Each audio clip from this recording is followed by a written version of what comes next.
할렐루야. 네, 복된 날 2부 예배 오신 여러분들 위해 하나님의 크신 은혜와 축복이 함께 하시기를 주의 이름으로 축원합니다. 여러분 참 잘 오셨습니다. 우리 앞지압이 인사합니다. 잘 오셨습니다. 네, 우리 성경책을 다 가슴에 품으시고 믿음을 고백합니다. 나는 예수를 구주로 믿습니다. 나는 구원받았습니다. 나는 이 말씀을 믿습니다. 나는 행복합니다. 아멘. 구원의 복된 역사가 우리 가운데에 함께 해주시는 줄 믿습니다. 기독교는 십자가의 종교입니다. 강단 정면에 커다란 십자가를 걸어놓은 이유가 있습니다. 십자가를 바라볼 때에 십자가의 구원, 십자가를 통한 예수님의 사랑, 이 십자가를 통한 구원의 은혜를 늘 잊지 말고 바라볼 때마다 그 은혜에 감사하며 또는 예수님의 참된 제자의 길을 가야 된다. 그래서 우리는 십자가를 바라보면서 주님의 사랑을 보게 됩니다. 왜 하나님의 아들이 이 땅에 사람의 몸을 입고 오셨나? 십자가의 사랑을 우리는 알아야 됩니다. 한자로 볼 때에 큰 대자 모습은 아마 여러분들이 잘 아시는 대로 이렇게 옆으로 큰 갈기 있고 사람 인자가 이렇게 있는, 지금 아마 화면에 보이는 대자, 이 큰 대자입니다. 이 큰 대자의 모습이 사람 인자에 거기에 이제 무거운 짐을 진 것 같은 갑오의 끈 이제 선이 있는데, 이 한자의 형상이 무엇이 큰 것이냐? 사람이 무거운 짐을 지고 있는 것이 크다. 특히는 다른 사람을 위해서 무거운 짐을 지고 있는 이 모습은 이게 위대한 모습이고 큰 모습이다. 그래서 한자가 우리에게 보여주는 의미가 사람이 다른 사람을 위해서 무거운 짐을 지고 있는 것이 위대하다. 이것이 크다. 그렇게 상징적으로 보여주고 있습니다. 이 큰 대자의 모습을 보면 십자가의 모습을 우리는 연상하게 됩니다. 예수님이 십자가를 지신 모습이 마치 한자의 큰 대자와 같은 유사한 모습인데, 예수님은 우리의 죄를 담당하시고 무거운 짐을 지셨습니다. 이 십자가를 통해서 우리에게 놀라운 사랑을 보여주셨고, 특히는 큰 용서의 은혜를 베풀어 주셨습니다. 오늘은 사순절 두 번째 주일로 십자가 용서의 복음에 대해서 함께 은혜를 나누고자 합니다. 주님은 우리를 사랑하시고 용서해 주셨습니다. 그래서 주님의 십자가는 용서의 복음을 확실하게 보여주십니다. 본래부터 우리는 용서받을 수 없는 죄인들이었습니다. 그런데 하나님은 우리를 사랑해 주시어서 무한한 용서를 베풀어 주신 겁니다. 봉독한 오늘 본문에서 몇 줄 조금 지나가 보면 한 비유의 얘기가 나오는데, 1만 달란트 빚진 자를 탕감해 주는 한 임금의 모습이 나와 있습니다. 임금에게 1만 달란트의 빚을 진 사람이 있습니다. 임금님은 그 빚을 갚으라고 그의 몸도 처와 자식들을 다 팔아서 그 빚을 갚으라고 했지만, 이 빚진 자는 그 엄청난 빚을 갚을 수가 없었습니다. 갚을 수 없는 그 엄청난 빚을 임금님은 탕감해 주었다는 얘기가 이제 그 뒤에 나오게 되는데, 1만 달란트가 얼마나 되는 액수인가? 1달란트는 금으로 따지면 약간 34kg 정도 된다 그럽니다. 그러니까 한 달란트는 6,000데나리온인데, 한 데나리온은 한 노동자가 하루 일해서 받는 품삯에 해당되는 금액이 한 데나리온이라 그럽니다. 그러니까 한 달란트는 6,000데나리온이니까 이 6,000데나리온은 20년간 한 노동자가 일을 해서 쓰지 않고 꼬박 모아야 되는 금액이 한 달란트입니다. 근데 지금 이 사람이 지은 빚이 얼마인가 하면 1만 달란트, 10,000달란트를 지금 빚을 졌습니다. 한 달란트가 20년간 수입을 꼬박 모아야 되는 금액이라고 하니까 10,000달란트면 얼마인가? 20만 년 동안을 꼬박 일을 해 쓰지 않고 모아야 되는 액수가 1만 달란트입니다. 이거는 뭐 어마어마한 금액입니다. 20만 년 동안을 일해야 되는 그런 액수니까 참 엄청난 액수인데, 이 돈을 임금님이 다 갚지 않아도 된다, 탕감을 해 주었다는 얘기입니다. 이 비유가 우리에게 주는 교훈은, 주님께서 우리의 죄를 용서해 주셨는데 그 죄 용서의 분량이 얼마나 큰 것이냐, 마치 1만 달란트의 빚을 탕감받은 것처럼 우리는 엄청난 죄를 하나님께로부터 용서받았다는 겁니다. 무한한 죄를 용서받은 것, 이 비유가 그죠? 한 달란트만 탕감받았다고 그래도 은혜가 되는데, 1만 달란트를 탕감받았다는 얘기는요, 도저히 갚을 수 없는 어마어마한 금액을 임금으로부터 탕감받았다는 겁니다. 도무지 갚을 수 없는 불가능한 빚을 임금님은 탕감해 주었다. 이 얘기는 우리들이 용서받을 수 없는 어마어마한 죄를 하나님은 용서해 주셨다는 겁니다. 우리는 하나님의 사랑으로 이 같은 죄의 용서를 받은 사람들입니다.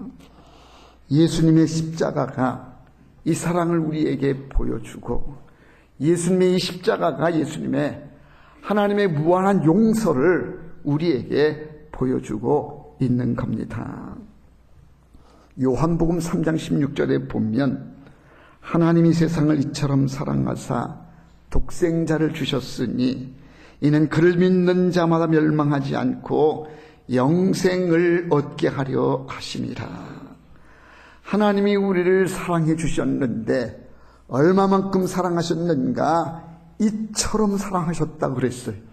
여기에 이처럼이라고 하는 것이 뭔가 하면, 독생자 예수 그리스도를 이 땅 위에 우리 위에 보내서 십자가에 달려 죽으시기까지 그만큼 우리를 사랑해 주셔서 우리의 죄를 용서해 주셨다는 겁니다. 하나님은 우리를 사랑하셨고 우리의 갚을 수 없는 엄청난 죄를 용서해 주셨습니다. 우리는 이 하나님의 용서를 알아야 됩니다. 누구든지 그 예수를 믿기만 하면 멸망하지 아니하고 영생을 얻도록 하나님은 우리를 사랑해 주셨고 용서해 주셨습니다. 누구든지 그 예수를 믿기만 하면 용서를 받는 겁니다. 구약성경에 보면 이스라엘 백성들이 에돔 광야에서 하나님께 원망하고 불평하다가 하나님의 징계를 받아서 불뱀의 심판을 받는 얘기가 나옵니다.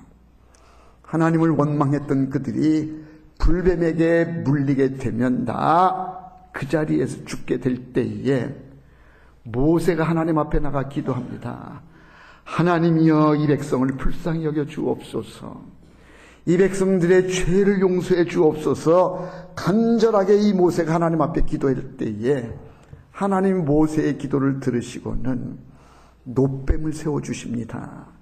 놋뱀을 세워주시는데 누구든지 이 놋뱀을 바라보는 사람은 불뱀에 물려 죽어가다가도 살림을 받게 되어지는 살아나게 되는 그런 역사를 이루어 주십니다.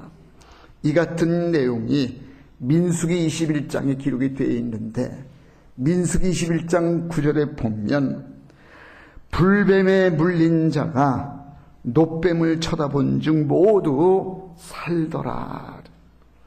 그들이 죄를 지어서 불뱀에 물려 죽어갈 때에 하나님 세워주신 놋뱀을 바라보기만 하면 살게 되어지는 이런 은혜, 이것이 바로 십자가의 은혜라는 얘기입니다.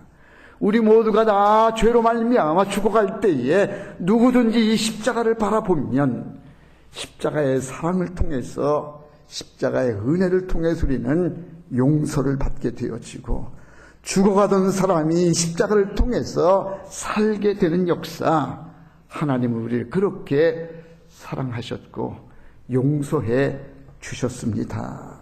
하나님의 이 무한한 용서를 여러분 꼭 기억하시기를 바라고 잊어서는 안 되는 것. 하나님의 용서, 십자가는 용서의 복음입니다. 이제 우리가 하나님의 무한한 사랑으로 용서를 받았으니 어떻게 해야 되느냐? 이제는 두 번째, 우리는 자기 자신을 용서해야 됩니다. 자신을 받아들이지 못하는 사람은 다른 사람을 또한 받아들이지를 못합니다. 그래서 인간관계에 실패하는 사람이 됩니다. 자신을 용서하는 일에 실패하면 험한 인생을 살 수밖에 없습니다. 자기 인생을 자기 안에 가두게 되고 늘 그 마음속에는 분노로 가득 차게 되어져서 자기 자신을 용서하지 못하는 사람은 결국은 모든 것과 단절되어진 채 절망의 늪으로 빠지고 마는 겁니다. 하나님이 우리를 용서해 주셨습니다. 그렇다면 내가 주님께로부터 용서받았으니 내 자신을 향해서도 우리는 용서를 해야 됩니다. 내 자신을 용서한다는 얘기는 뭔가 하면 과거의 상처를 치유하는 겁니다. 내 안에 있는 적개심이요, 분노요, 원한이요, 죄책감, 열등감 이런 것들을 다 내려놓는 것. 나는 하나님께로부터 무한한 사랑을 받은 용서받은 사람이다. 하나님이 나를 용서해 주셨기에 나 자신도 나를 그렇게 존귀하게 여겨서 나를 용납해야 되고 나의 인생을 값지도록 그렇게 받아들여야 된다. 자기 자신을 용서하지 못하는 사람들은 절망과 적개심에 죄책감에 열등감에 빠져 살게 되는데 하나님이 나를 사랑하여 용서해 주셨으니 나는 존귀한 존재입니다. 스스로가 자기의 자존감을 높이고 자기 자신을 향해서 용서를 선언해야 됩니다. 19세기에 주목받은 화가 중에 고호라고 하는 화가 여러분 아마 아실 겁니다. 1888년에 성탄절 때의 이 화가는 자기의 귀를 잘라 버립니다. 그리고는 자신의 얼굴을 그렸는데 자기의 왼쪽 귀를 잘라내버리고 그곳에 붕대를 감은 채 아마 여러분 그 그림 보신 적이 있을 겁니다. 파이프를 물고 있는 자화상을 그린 겁니다. 왜 이 고호가 자기의 왼쪽 귀를 잘라버렸나? 절친한 선배인 화가 고갱이 있었는데 이 화가 선배 고갱하고 크게 다투고 난 뒤에 그 괴로움을 참지 못해서 자괴감에 자기의 귀를 그렇게 자르고 말았다는 겁니다. 세상에 대해서 원망을 합니다. 그리고 괴로움을 참지 못하고 좌절과 절망 가운데 스스로 비관합니다. 그래서 자기를 저주하던 끝에 자기 귀를 잘랐던 것인데, 결국 이 고흐는 자기에 대한 혐오감을 떨쳐내버리지를 못한 채 그로부터 2년이 지난 뒤에 권총으로 스스로 37살 때에 자살을 하고 맙니다. 자괴감에 빠지고 괴로움을 참지 못하다가 결국은 그런 비참한 최후를 스스로 맞이했던 겁니다. 다른 얘기가 있습니다. 이거는 맹인인 윤인수라고 하는 목사님의 얘기인데, 이분이 어렸을 때에 중병을 앓아 누워있는 어머니 간병을 하기 위해서 가난한 살림에 앞을 보지 못하는 이 인수가 길거리에 나가 신문 팔이하고 구두 닦기를 합니다. 친구들의 도움을 받기는 했지만 앞을 보지 못하는 윤인수, 이의 인생은 참으로 여간 힘든 것이 아니었습니다. 어느 날 그가 신문을 팔고 구두 닦기에서 얼마간의 돈을 벌어가지고 엄마 앞에 와가지고 엄마 오늘 내가 좀 돈 좀 벌었습니다 하고 그 돈을 내려놓아 엄마에게 드리니까 그 어머니가 이랬대요. 인수야, 나 참 수고했다, 고생했다. 그리고는 야, 여기서 11조를 떼자, 그렇게 얘기를 하니까 이때에 고생해서 그 정말 그 돈 얼마 벌어온 그걸 놓고 11조를 떼자고 하니까 이 윤수가 버럭 화를 내면서 어머니한테 막 화를 냈다는 거예요. 어머니, 11조는 무슨 놈의 11조입니까? 하나님이 우리한테 해준 게 뭐가 있습니까? 나는 눈을 멀게 했고, 어머니는 중풍병으로 이렇게 눕게 했고, 우리는 공산당에게 쫓겨 피난 시세가 되었고, 있던 재산도 다 빼앗기고, 그런데 그런 하나한테 무슨 11조입니까? 하고 막 이 윤인수가 어머니한테 그렇게 대들었을 때에, 그때 병든 어머니가 어린 아들 인수의 손을 꼭 붙잡고 이렇게 권면을 했다 그래요.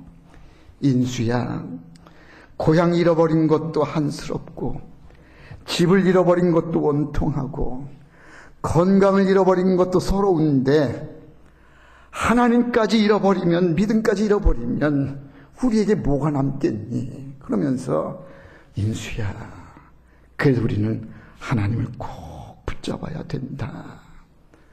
어머니의 이 간곡한 권면에 그렇게 펄펄 뛰던 윤인수가 예, 알겠습니다.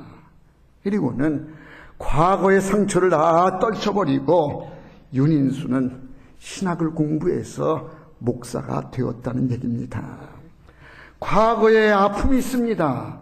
그러나 다 내려놓고 용서하며 받아들여서 그는 하나님 안에서 위로와 힘을 얻고 신학을 공부해서 훌륭한 목회자가 되었다는 얘기입니다. 성경에 나오는 위인들은 모두가 스스로를 용서한 사람들입니다. 모세도 그렇고 베드로도 나 죄를 범했습니다. 모세는 사람을 죽인 죄를 범했고, 베드로는 예수님을 모른다고 부인하는 배반의 죄를 범했습니다. 사도 바울도 교회를 핍박한 죄가 있습니다. 하지만 이들이 다 주님 만난 뒤에 주님께로 용서받고 자기들의 부족함에 대해 자기 스스로를 용서하면서, 그러면 세상을 향해서 그들은 믿음지켜 나갔던 겁니다. 사랑하는 성도 여러분, 하나님이 여러분들을 사랑해서 여러분들을 용서해 주셨습니다. 여러분들은 하나님께로부터 용서받은 존귀한 존재인 것을 잊지 마시기를 바랍니다.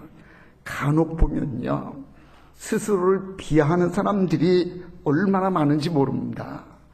하나님의 무한한 사랑을 받았는데도 불구하고 나는 미련하다. 내가 왜 이러냐?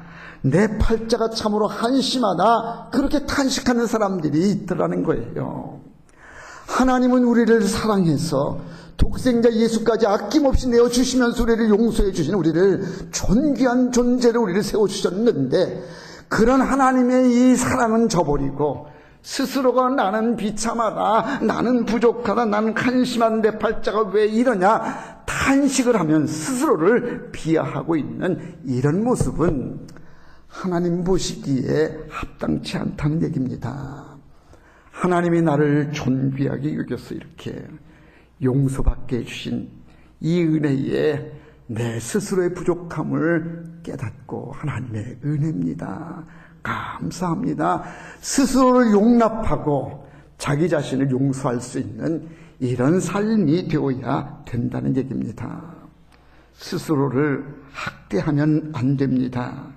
우리는 하나님이 귀히 여기시는 하나님의 자녀들입니다. 여러분 스스로를 존귀하게 여기시기를 바랍니다. 간혹 보면 어느 분은 기도할 때에 겸손을 말씀하느라고, 하나님, 벌레만도 못한 죄인이요 마른 막대기만도 못한 죄인입니다, 그렇게 기도하는 분들이 더러 있습니다. 그래요. 스스로를 그렇게 겸손하게 말하는 것 있을 수 있는데, 하나님이 들으시면 조금은 좀 섭섭해 하실 것 같아요. 내가 너를 사랑해서 하나밖에 없는 독생자를 아낌없이 내어 주었는데, 그래서 내가 너를 그렇게 용서해서 존귀한 존재로 했는데, 너는 그걸 깨닫지 못하고 너는 아직도 벌레라고 생각하느냐, 너는 아직도 마른 막대기 같이 생각하느냐. 하나님이 그렇게 서운해 하시지 않을까. 하나님이 우리에게 무한한 사랑과 용서를 베풀어 주셨습니다. 그래서 우리는 존귀한 존재가 된 것을 믿으시기를 바라고, 여러분 스스로를 용납하시고 용서하는 여러분 되시기를 바랍니다. 이제 마지막 중요한 것이, 이제 그렇게 하나님의 큰 사랑과 용서를 받은 우리들, 나 자신을 용서해야 될 뿐만 아니라 이제 우리는 다른 사람, 그 사람을 용서해야 됩니다. 하나님의 사랑을 받았습니다. 하나님께로부터 큰 용서를 받았습니다. 그러니 우리는 그 용서받은 대로 우리 이웃에게 용서를 베푸는 그런 삶을 살아야 됩니다. 주님은 우리에게 말씀하시길 내 원수까지라도 용서해 주라고 그렇게 말씀합니다. 어느 금실 좋은 부부가 결혼 60주년을 맞이해서 축하 파티를 열었습니다. 많은 하객들이 와가지고 할머니한테 이야기를 합니다. 어떻게 60년 동안 그렇게 금술 좋게 살아오실 수가 있었습니까? 물었더니 이 할머니 대답이, 나는 10가지 용서를 정해놓은 것이 있다. 그래. 그러니까 이 10가지 용서를 결혼할 때부터 세워놓고, 이럴 때 이렇게 용서하자, 이럴 때 이렇게 용서하자, 10가지를 정했다는 거예요. 그래서 이 물었던 사람이 그 도대체 10가지가 뭡니까? 하고 물었더니 할머니가 빙그레 웃으시면서 10가지 번호만 있어, 내용은 없어, 그랬다는 거예요. 아니 10가지 번호만 있고 내용이 없으면 어떻겠냐 그랬더니 이 할머니 얘기가, 이럴 때 남편이 잘못한 거 이거는 1번이다. 그래, 1번에 속한 것으로 용서하고, 저런 잘못을 하면 저것은 2번에 속한다. 내용은 없지만 잘못할 때마다 이거는 1번이다, 이거는 2번이다, 이거는 3번이다, 10번까지를 정해놓고 잘못할 때마다 거기다 집어넣어서 용서해야지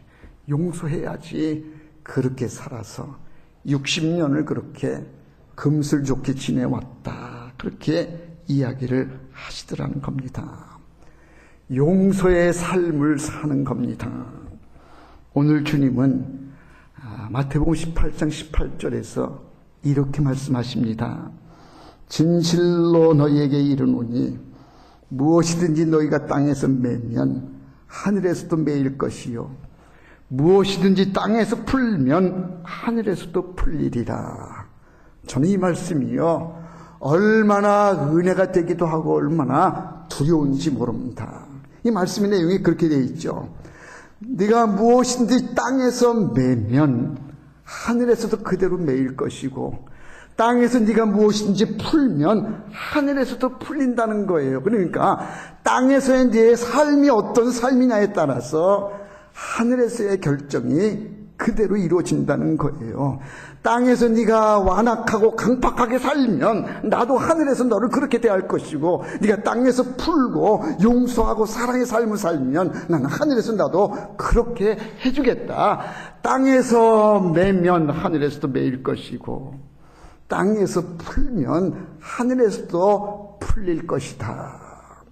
이 얘기가요 어떻게 들으면 은혜가 되고 어떻게 들으면 두려워지는데, 어떻게 들으면 은혜가 되느냐? 땅에서 용서의 삶을 살고 사랑의 삶을 사는 사람들에게는 내가 이렇게 사니까 하나님도 내게 사랑을 베풀어 주시고 무한한 용서를 해주시겠구나, 이런 기대 때문에 이 말씀이 은혜가 되지만, 그렇게 살지 못하는 사람, 모질게 사는 사람, 강팍하게 사는 사람들에게는 내가 그렇게 사니까 하나님도 나를 그렇게 하시겠구나, 이게 얼마나 두려운 얘기냐는 거예요.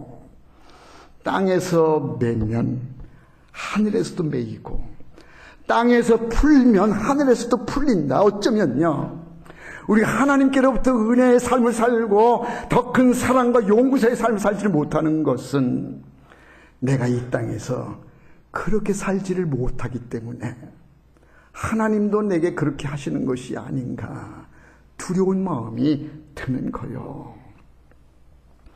용서의 삶을 사는 것, 내가 용서하면 하나님도 우리를 용서해 주시는 것 믿으시기를 바랍니다. 이어지는 말씀이 또 은혜가 되는 것이요, 마태복음 18장 21절로 22절에 보면 그때에 베드로가 나와 이르되 주여, 형제가 내게 죄를 범하면 몇 번이나 용서하여 주리이까? 7번까지 하오리이까? 예수께서 이르시되 내게 이르노니 7번뿐 아니라 7번을 70번까지라도 할지니라. 베드로가 물었어요. 예수님, 용서를 7번 하면 되겠습니까? 아마 그것도 이 베드로가 아주 크게 잡아가지고 자기가 할 만 같은 크게 잡아서 7번 해주면 되지 않겠습니까? 그랬더니 예수님의 대답은 7번이 아니라 7번씩 70번까지라도 할지라. 이 얘기는요 횟수가 중요한 것이 아니라는 거예요. 무한히 용서해 주어야 된다. 용서에는 끝이 없다. 이 십자가의 복음은 우리에게 용서를 말해 주시는데, 그 용서는 뭐 몇 번 했느냐 몇 번 했느냐 이게 아니라, 횟수가 아니라 끝없이 무한 용서의 삶을 살아야 된다. 그걸 말씀해 주고 있습니다. 용서가 쉽지가 않습니다. 그죠? 용서 받는 것을 우리가 기대하고 용서받기를 우리는 좋아하지만, 누군가를 용서해 준다고 하는 것은 참 결코 쉽지가 않은데, 그런데 주님은 우리에게 용서의 삶을 살라고 말씀하십니다. 생각을 조금만 바꾸면 우리는 용서의 삶을 살 수가 있습니다. 우리에게는 단점도 있고 장점도 있지 않습니까? 그런데 똑같은 단점이라도 어떤 시각으로 보느냐에 따라서 단점이 장점이 되게 됩니다. 예를 들면 누구의 성격이 우유부단하다, 참 어떤 뭔가를 잘 결정하지를 못한, 참 우유부단하다 할 때에 용서의 눈으로 바라보면 참 그 사람 부드럽다, 부드럽게 볼 수 있어요. 고집이 센 사람을 두고 야, 저 사람 참 고집이 세다 할 때에 역시는 용서의 눈으로 바라보게 되면 그 사람 소신이 있다라고 긍정적으로 볼 수 있단 말이죠. 소심한 사람을 두고 우리는 신중하다, 사려가 깊은 사람이다, 그렇게 볼 수가 있고, 어떤 사람이 좀 덜렁덜렁 된다 칩시다. 그러면 좀 덜렁대기는 덜렁댄다 할 때에 용서의 눈으로 보면 참 밝고 명랑하다, 그렇게 볼 수 있는 거 아니냐는 거예요.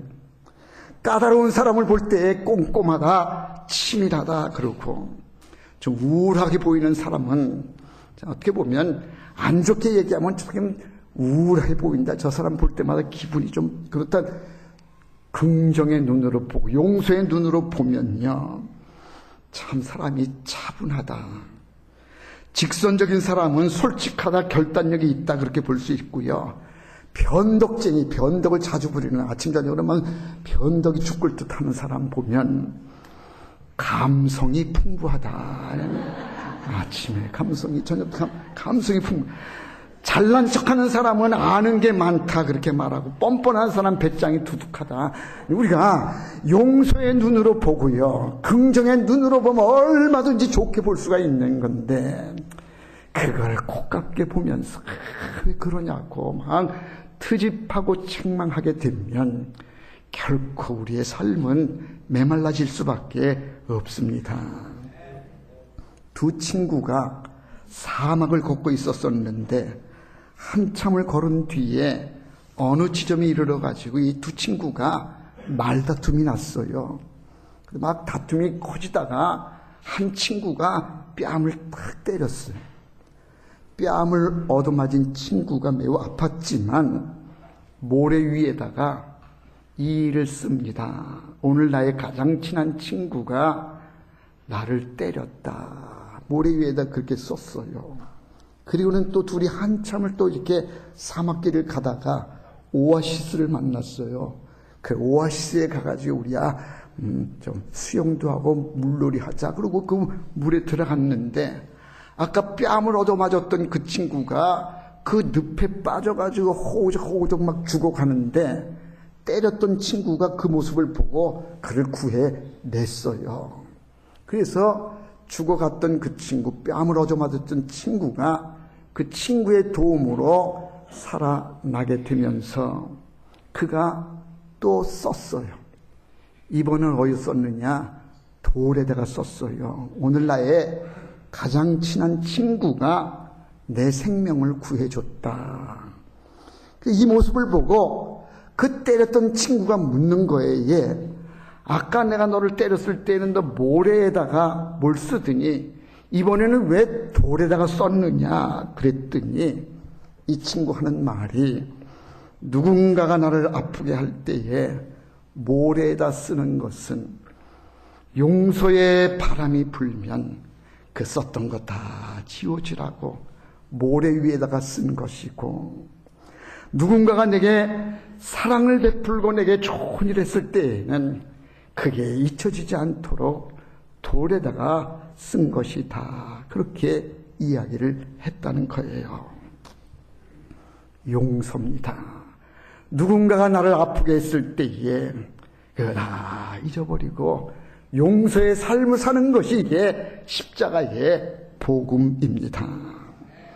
예수님은 십자가에 달리셔서 자기를 십자가에 못 박으라고 아우성치고 있는 저들을 향해서 누가복음 23장 34절에 보니까 아버지여 저들을 사하여 주옵소서, 자기들이 하는 것을 알지 못함이니이다. 자기를 죽이라고 막 야유하고 조롱하고 십자가에 못 박으라고 하는 그런 사람들을 향해서 하나님, 저 사람들을 용서해 주세요. 이게 십자가의 복음입니다. 사랑하는 성도 여러분, 사순절을 보내는 우리가 사순절을 지키는 이유가 무엇이냐 하면요, 이 십자가의 복음을 우리가 들어야 되기 때문에, 십자가에서 우리에게 말씀해 주시는 용서의 복음을 들으라고 우리를 사순절 기간에 십자가의 은혜를 베풀어 주시는 줄 믿습니다. 이해가 되지 않더라도 주님이 용서하라고 하셨으니 용서합니다.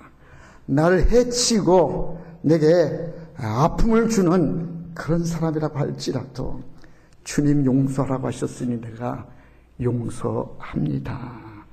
용서의 삶을 사시기를 바랍니다. 용서의 이 말씀을 나눌 때에 꼭 빠지지 않고 기억되는 분, 손양훈 목사님이 계십니다. 손양훈 목사님 두 아들, 딸이 있었는데 두 아들이 누구야? 안재선이라고 하는 사람에 의해서 죽임을 당합니다. 두 아들을 한꺼번에 잃게 된 손양훈 목사님, 그 아픔이 얼마나 컸겠고 그 아들을 죽인 이 안재선이라는 사람에 대해서는 얼마나 원수 같은 그런 마음이 들겠습니까? 그런데 손양훈 목사님은 자기 아들을 죽인 이 안재선이를 양아들로 맞아 드립니다. 양아들로 맞아 드릴 때에 손양훈 목사님의 딸이 있습니다. 그 딸의 이름이 동이라고 하는 딸인데 이 딸이 아버지 손양훈 목사님한테 막 대듭니다. 아버지, 이게 무슨 일입니까? 우리 오빠를 죽인 이 사람은 어떻게 양아들로 맞아들일 수 있습니까? 절대로 이건 안 됩니다. 원수 같은 사람인데 어떻게 그를 맞아들입니까? 딸이 반대를 하는 거예요. 딸이 안 된다는 거예요.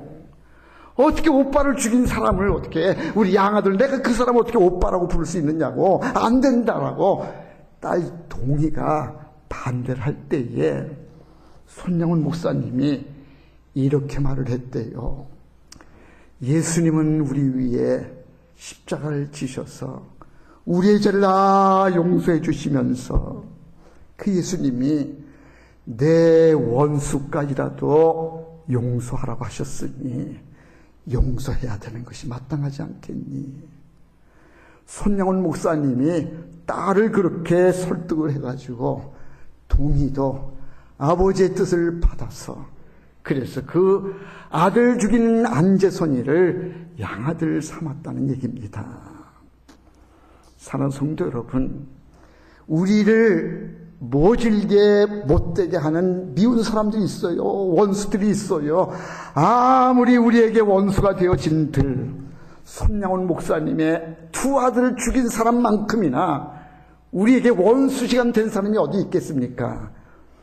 손양훈 목사님은 그런 그 사람, 자기 아들을 죽인 사람까지도 용서해서 양아들로 삼는 용서의 본을 보이셨는데 우리에게 좀 힘들게 했거나 내 마음을 아프게 했다거나 좀 서운한 사람, 그 사람 용서를 못할 수 있겠습니까? 주님은 십자가에서 우리에게 용서의 삶을 살아라. 서로 용서해야 된다. 사랑해야 된다.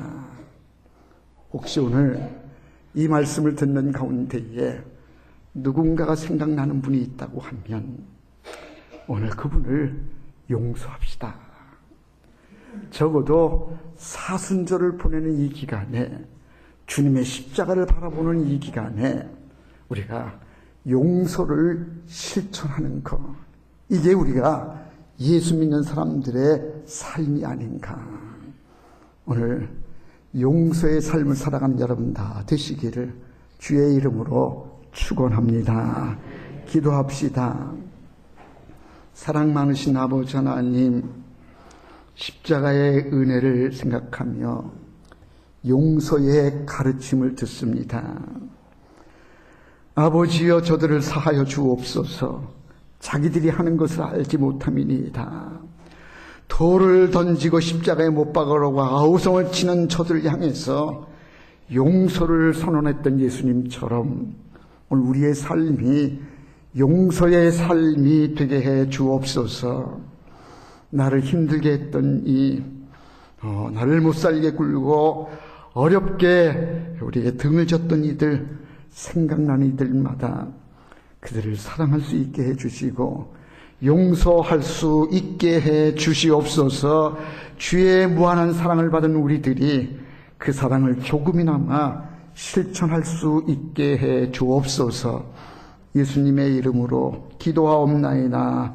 아멘.